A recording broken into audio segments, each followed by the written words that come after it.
The sound of laughter cut sharper than broken glass. It wasn't joyful, it was cruel, a jagged chorus rising above the clink of silverware and the hiss of the grill. That was the moment Marlene Johnson, a 43-year-old waitress who had lived a life of swallowing pride and surviving on faith, realized that love itself could be mocked as though it were some dirty secret. She had her arms wrapped around her 17-year-old son, Isaiah, and his boyfriend, Daniel, who happened to be white. Their embrace was tender, trembling, filled with unspoken promises, but in the fluorescent light of the diner, it became a spectacle. Strangers pointed. Some chuckled. Others muttered slurs so familiar to Marlene that they echoed like old scars reopening. Marlene's life had never been easy. She raised Isaiah alone in a neighborhood where police sirens were as common as church bells. The diner job wasn't glamorous, but it kept food on the table and shoes on Isaiah's feet. She had taught him to walk with his head high, to know his worth even when the world tried to strip it from him. What she hadn't prepared for, what no mother could truly prepare for, was the weight of both racism and homophobia crashing down on her son at once. That night, as she clutched him and Daniel in her arms, the air thick with humiliation, she felt as though she were standing on the front line of a war she never enlisted in. But Marlene was not the only one who felt the sting of the crowd's cruelty. Isaiah's cheeks burned with shame, though he tried not to show it. His voice cracked when he whispered to his mother, "I'm sorry, Mama." Sorry for what? For loving? For being himself? Daniel, pale and trembling, kept his hand on Isaiah's back, his blue eyes wide with panic as he heard the word faggot spit like venom across the booths.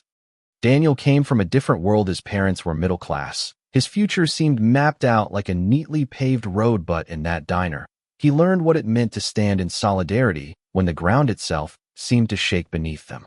The irony was brutal. Marlene had worked in that diner for years, pouring coffee for the same men who now laughed at her. She had wiped down tables, smiled politely at customers who called her girl, long after her hair had turned gray at the edges, and endured the casual racism of tips tossed like coins to a beggar. And now, when it was her heart on display, her son's truth, her family's humanity, those same customers revealed the depth of their disdain. Yet, amid the jeers, something miraculous happened. A single phone camera lit up, then another, and another. Marlene didn't notice at first. She was too busy holding her son and Daniel, whispering prayers she didn't even know she remembered. But later that night, when the tears had dried and the world felt heavy with silence, those images, raw, unfiltered, drenched in emotion, would ignite a fire none of them saw coming. For now, though, the humiliation lingered. The three of them walked out of the diner together, their heads bowed not in shame, but in exhaustion. The night air was cool, and the streetlights bathed them in a soft glow that felt like mercy. Daniel tried to apologize, stumbling over words that seemed too small for the moment. Isaiah shook his head, squeezing his boyfriend's hand tighter. And Marlene, her voice steady despite the tremor in her chest, said, "Don't you ever apologize for love. Not to me, not to them, not to anyone." That sentence, caught on shaky phone footage, would soon echo across millions of screens. But in the stillness of that moment, it was just a mother's instinct, her fierce need to protect what little beauty life had given her child. The morning after, everything changed. Marlene woke up to dozens of missed calls. Her coworkers, her neighbors, even strangers she didn't know had left messages. Some were hateful, accusing her of corrupting her son or of seeking attention. Others were supportive, voices from across the country reaching out with words like bravery and hope. By noon, a local news outlet had picked up the story. By evening, the footage of her tear-streaked face and the embrace in the diner was trending on Twitter, Instagram, TikTok. Isaiah scrolled through the videos in stunned silence. Thousands of comments poured in. "This broke my heart. This is love in its purest form. Why is kindness so radical in 2025? But not all the words were kind. There were threats, vile accusations, promises of violence. For every message of solidarity, there was another filled with poison. Daniel, shaken, kept asking if Isaiah wanted him to stay away, if maybe his presence only made things harder. But Isaiah refused. "If they can't handle us together," he said, his voice hoarse but certain, "then that's their problem, not ours." Marlene, meanwhile, found herself thrust into a spotlight she never wanted. Reporters camped outside the diner. Some customers boycotted, muttering about politics ruining their meals. But something unexpected happened too. People she had never seen before began showing up at the diner just to meet her, to tip her generously, to whisper, "Thank you," when she refilled their coffee. A local LGBTQ+ support group reached out, offering resources and community. And slowly, painfully, Marlene began to realize that what had felt like a moment of shame was, in fact, the beginning of something bigger. Yet not everyone was ready to embrace change. Isaiah's school became a battleground. Whispers followed him through hallways. Teachers looked the other way when students slung slurs. And one afternoon, Daniel found his locker vandalized with the words, "Go back to your own kind." Marlene's worst fear violence hovered like a storm cloud. She prayed over her son each night, her voice breaking as she begged God to keep him safe. But Isaiah had inherited more than his mother's resilience. He had her fire too. Instead of retreating, he joined the school's diversity club, started speaking up in classrooms, and when a journalist asked if he wanted to share his story, he said yes.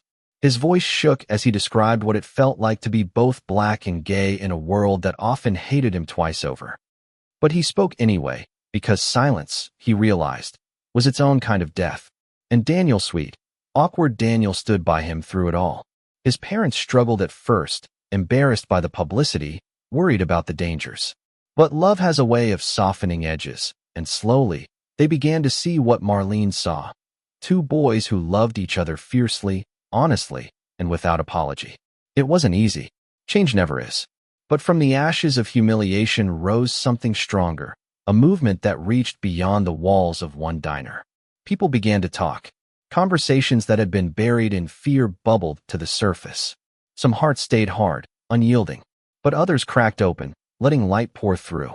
And through it all, Marlene held fast to one truth. That love of her sons, her own, was not a weakness but a weapon. A weapon against hatred, against ignorance, against the crushing weight of a world that too often demanded silence. She had been mocked for holding her son in public, but now, the whole world was holding them too. Under the glow of the following weeks, the world seemed to tilt on its axis for Marlene and her small family. What had begun as a moment of ridicule had turned into a storm of voices, debates, and headlines. Some praised her courage, calling her a mother lion protecting her cubs. Others branded her a dangerous example, spreading immorality. But the truth was far simpler. She was just a mother who refused to let the world shame her son for loving. At the diner, the atmosphere had shifted into a tense battleground. Old regulars whispered in the corners, their glances sharper than knives. New customers, young people with rainbow pins on their backpacks, activists carrying notebooks and cameras, came in to see the waitress who stood for love. Tips grew heavier, often accompanied by folded notes that said things like "Stay strong" or "We see you." But the laughter, the sneers, the muttered slurs never disappeared entirely. Sometimes Marlene had to bite her lip until it bled just to keep from breaking down in the middle of a shift. Isaiah noticed every bruise his mother carried home in silence. He also noticed the way Daniel's hands trembled whenever they walked together through town, the way shopkeepers' eyes narrowed when the two boys brushed shoulders. Isaiah wasn't new to racism, had been followed around stores since he was a child, scolded unfairly at school, even stopped by police for no reason other than the color of his skin. But now, paired with the ridicule of his sexuality, the weight doubled. It was suffocating, yet he stood straighter each time. Because now it wasn't just about him, it was about Daniel, about his mother, about everyone watching. The school hallway became a stage he could not step off. When the video of the diner spread, classmates divided into factions. Some congratulated him, awkward but sincere. Others treated him like a contagion. Locker doors slammed in his face. Once, he returned from lunch to find his textbooks torn, his name scrawled with vile words across the pages. Daniel's locker fared no better, covered in racist jokes and slurs that made even teachers uncomfortable to read. But discipline was scarce. Administrators muttered about not causing more controversy, as though protecting queer black students was a political stance rather than a moral obligation. Marlene burned with fury when Isaiah told her. She wanted to march into that school and raise hell. But Isaiah stopped her. "If you fight for me, Mama, they'll say I can't fight for myself." Let me try. She saw the steel in his eyes, so much like his father's once had been, and though fear coiled in her stomach, she nodded. Her boy was becoming a man not by choice, but by necessity. It was Daniel who suggested they join forces with the LGBTQ+ support group that had reached out. At first Isaiah hesitated, didn't want pity, didn't want to be the poster child of pain. But when they attended their first meeting, everything shifted. In a small community center painted with murals of bright colors, they met others who carried stories like theirs. A Latina girl who had been kicked out of her home after coming out as trans. A white boy who faced violence for holding hands with his black boyfriend. A middle-aged woman who still whispered when she said the word partner instead of husband. Isaiah and Daniel realized they were not alone, not freaks, not mistakes. They were part of something larger. The meetings became a refuge. Isaiah learned to channel his anger into speeches, his fear into solidarity. Daniel found strength in seeing allies and elders who had survived decades of hate, yet still stood proud. And Marlene, though she often sat quietly at the back, absorbed every word, her heart swelling with a mix of sorrow and pride. For the first time in her life, she felt as though the world might actually shift if enough voices rose together. But with visibility came danger. One night, after a particularly heated meeting, Isaiah and Daniel walked home under flickering streetlights. A truck slowed beside them, windows rolled down, laughter spilling out like gasoline before the spark. "Hey faggot," someone yelled. A bottle flew, shattering near Daniel's feet. Isaiah shoved him out of the way, his chest pounding with fear. The truck sped off, tires screeching, leaving behind shards of glass and the sour stench of beer. Daniel's hand clutched Isaiah's, trembling hard. "What if next time it's not just a bottle?" he whispered. Isaiah didn't sleep that night. Neither did Marlene when she heard. She sat at the kitchen table, hands folded, staring at the chipped linoleum as though it might reveal an answer. Should she beg her son to lay low? To be quieter, safer? Or would that be betraying everything she had taught him about dignity? The mother in her screamed for safety. The woman who had endured decades of silence whispered that perhaps now was the time to roar. Days later, an opportunity arrived. A journalist from a national paper contacted Isaiah, requesting an interview. They wanted to discuss the viral video, the fallout, the reality of living at the intersection of race and sexuality in America.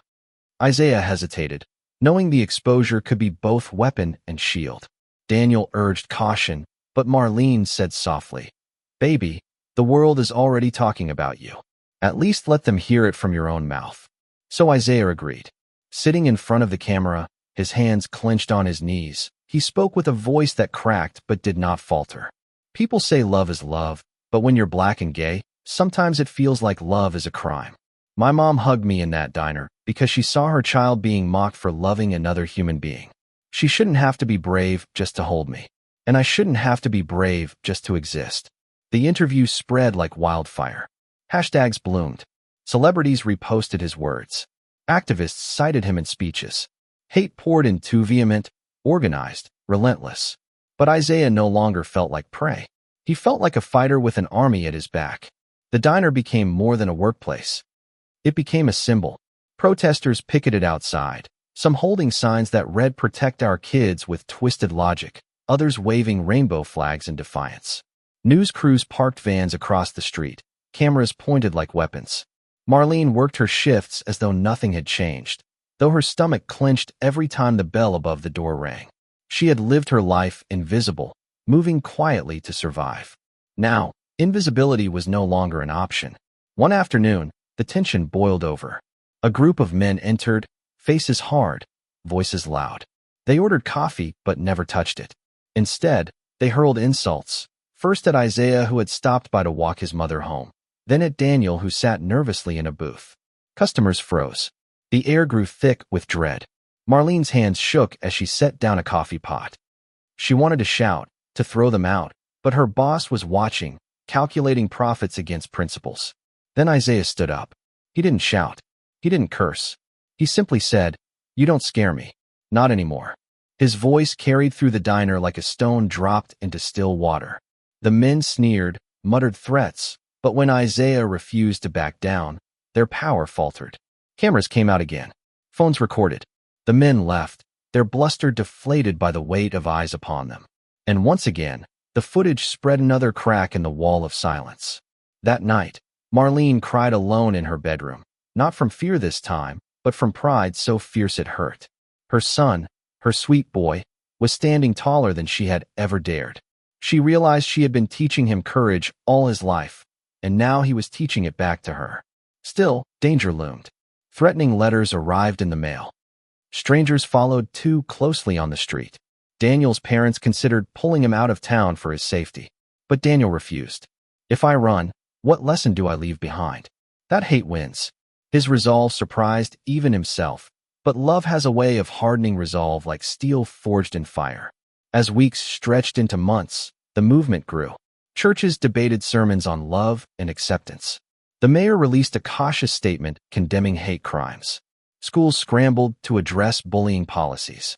Change was slow, uneven, but undeniable. And through it all, Marlene worked, Isaiah spoke, and Daniel stood by his side.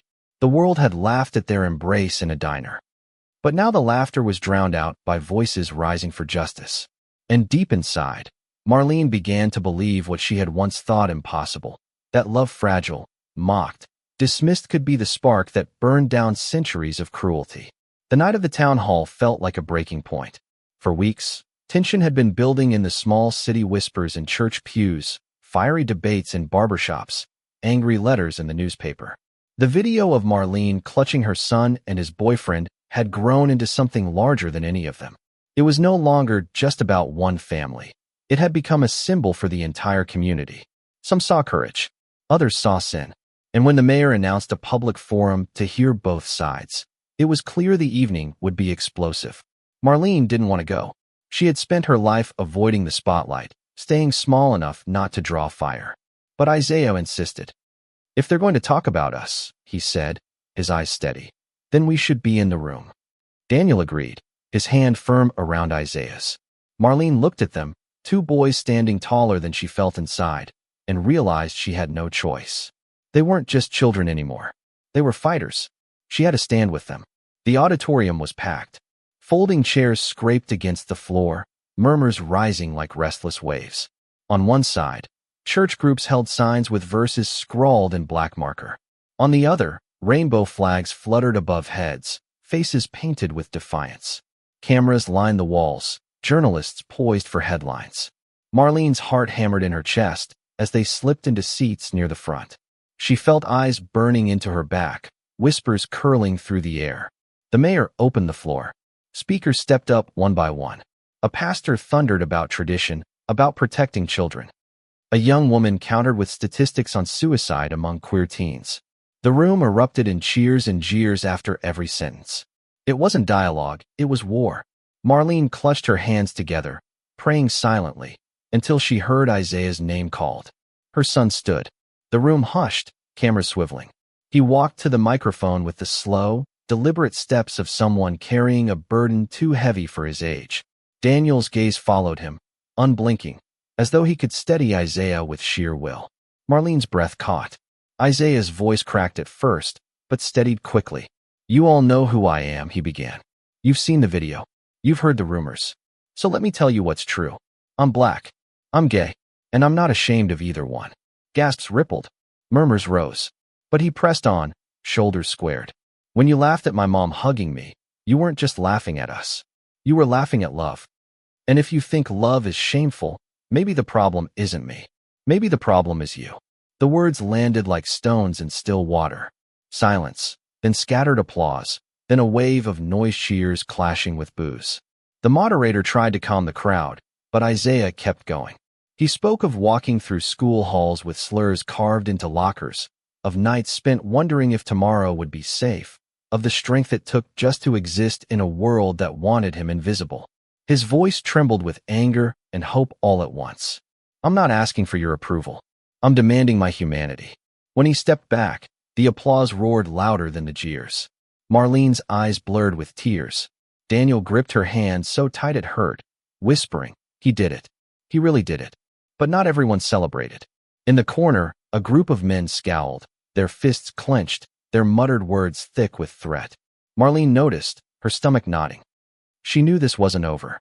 That night, after the forum, Isaiah's speech went viral. Clips spread across platforms, his words quoted like scripture by supporters. Strangers reached out with love, calling him brave, calling him necessary. But with the light came shadows. Threats escalated. Online vitriol sharpened. Anonymous messages promised violence. The family began double-checking locks at night, glancing over shoulders on the street. Love had given them power, but it had also painted a target on their backs. Daniel's parents grew increasingly anxious. His mother pleaded with him to step away, to think of his future, to consider safety over solidarity. Daniel shook his head. If I abandon Isaiah now, what does that make me? Love isn't love if it only lasts when it's easy. His father sighed, torn between fear and reluctant admiration. They didn't understand everything, but they couldn't ignore their son's resolve. Slowly, reluctantly, they chose to stand with him. Marlene found strength in unexpected places. Women from her church, who had once avoided her, now slipped folded notes into her apron pocket at the diner. I'm proud of you, one read. Your son is changing things, said another. Even her boss, who once only cared about profits, began stepping in when customers hurled insults. He wasn't brave enough to take a public stand, but sometimes even small gestures mattered. Still, the hate persisted. One evening, the family returned home to find their front porch vandalized, spray-painted slurs dripping down the wood, bottles smashed against the steps. Marlene's knees buckled. Isaiah stood frozen, his jaw tight. Daniel reached for his phone, but Isaiah stopped him. No, he said, his voice cold with determination. We're not cleaning this up in silence. So they left it. They called the police, who filed a report with thinly veiled indifference. They called the support group, who arrived with cameras and paint. The next morning, a group of volunteers gathered to cover the slurs with bright murals of flowers and rainbows. Neighbors stopped to watch, some joining in with brushes. What had been meant as intimidation became a canvas of resilience. But the threats grew bolder. Isaiah received a message one night. Stay quiet, or you won't live to graduate. Marlene held him as he shook, her own fear clawing at her throat. She wanted to pull him out of school, out of town, out of sight. Yet Isaiah refused. If I run, they win, he whispered. His courage terrified her, because she knew the world didn't always spare the brave. Then came the rally. Organized by the LGBTQ+ group, it was meant to be a celebration, a march through the downtown streets, a statement of visibility and pride. Isaiah was asked to speak again. Daniel insisted on marching beside him. Marlene agreed to walk with them, though her stomach churned with dread. She had seen marches before, seen them met with violence. But she also knew history was written by those who showed up. The day dawned bright, sunlight spilling like liquid gold across the pavement. Crowds gathered, waving signs, chanting slogans, singing songs of defiance. Isaiah's face glowed with determination as he took the stage, Daniel's hand entwined with his. Marlene stood at the edge of the platform, watching, praying. He spoke again, this time not just to defend himself, but to lift everyone around him. They tried to shame us in a diner. They tried to silence us in the streets. But here we are, still standing, still loving, still unashamed. The crowd erupted, cheers echoing against the buildings. Cameras flashed, flags waved. For a moment, it felt like the world itself was tilting toward hope. And then chaos struck. From the edge of the crowd, a bottle arced through the air, shattering near the stage. Screams erupted. Shouts rang out.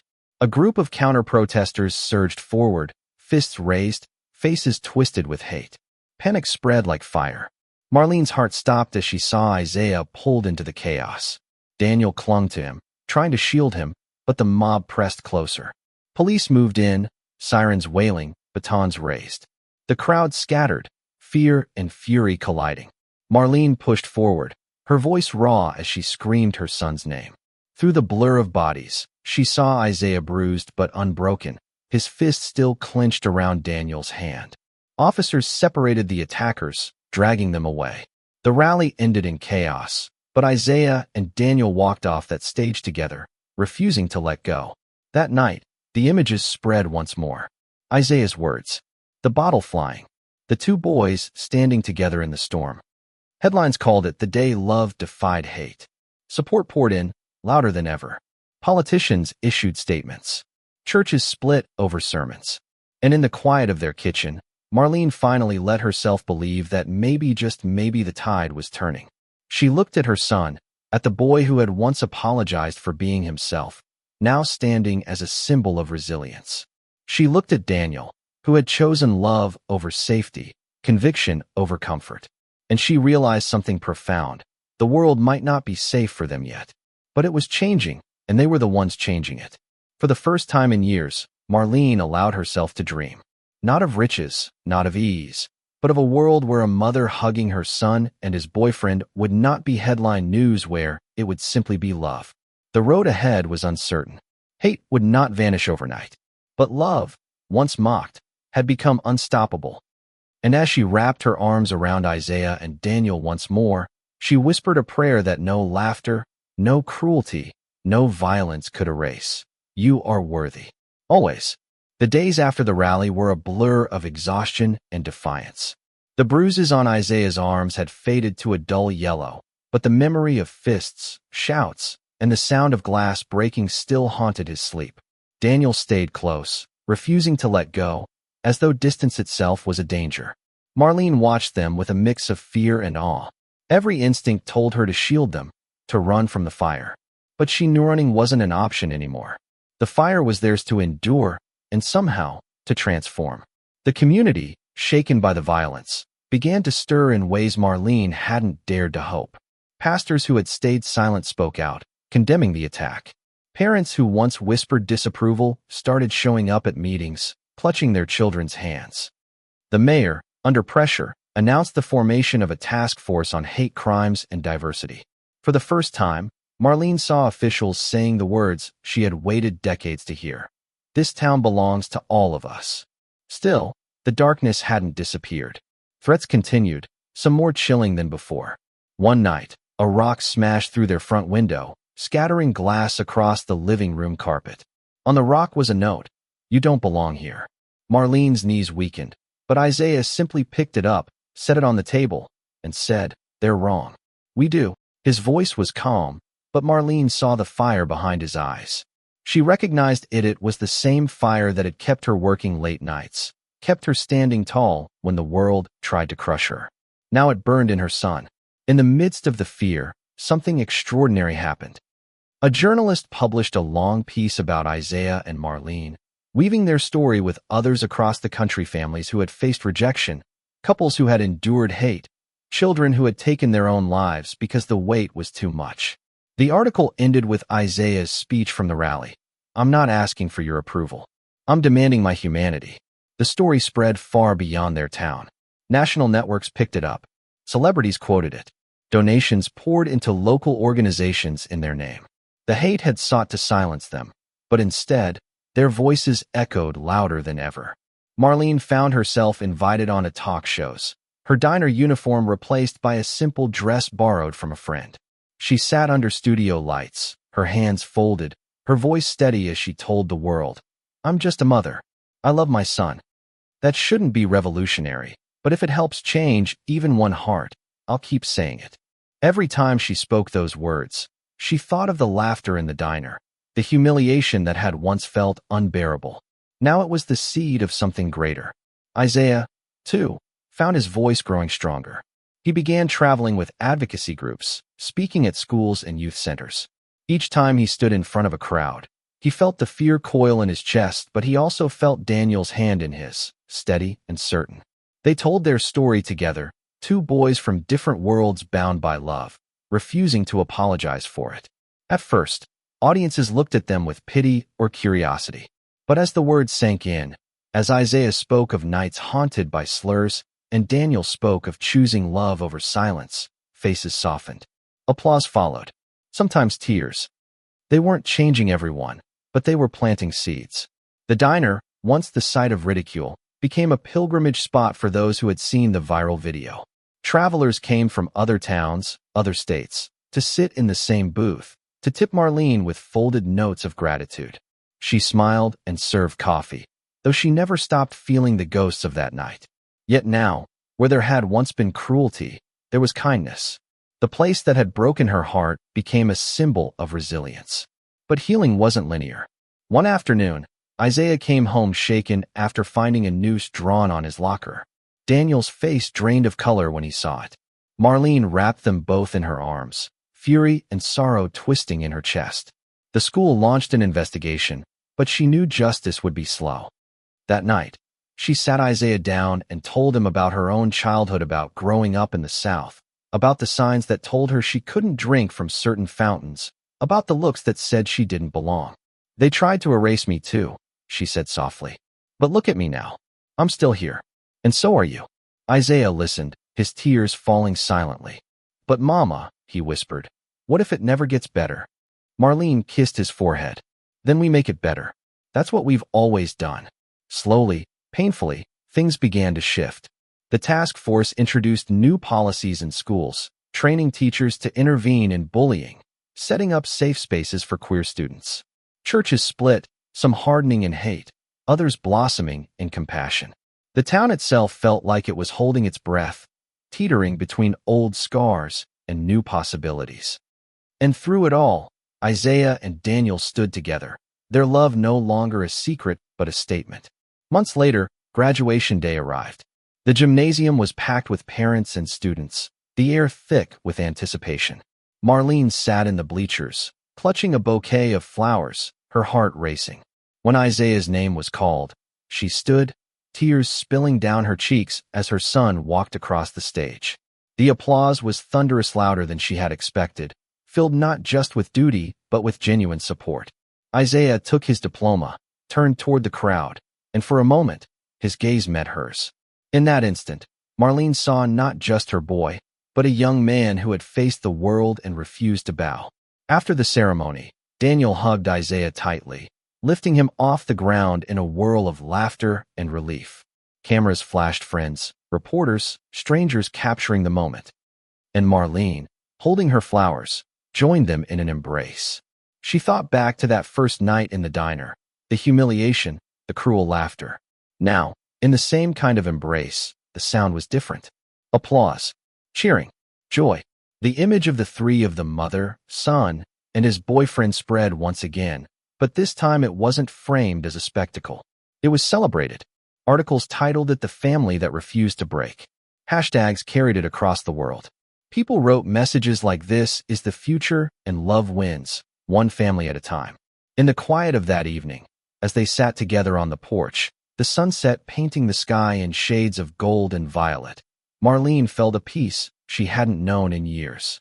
The future was uncertain. There would be battles ahead, hatred that would not vanish overnight. But something had changed. The laughter in the diner had been cruel, but the love that rose from it was stronger, louder, and unstoppable. She looked at Isaiah, at Daniel, at the way their hands fit together so naturally. She looked at the murals painted over their porch, bright with hope, and she whispered to herself, to God, to the world, "They tried to shame us, but we turned it into love." And though she knew the fight wasn't over, she truly believed that love had already won. Thank you for listening. Like and subscribe to get notifications about next videos.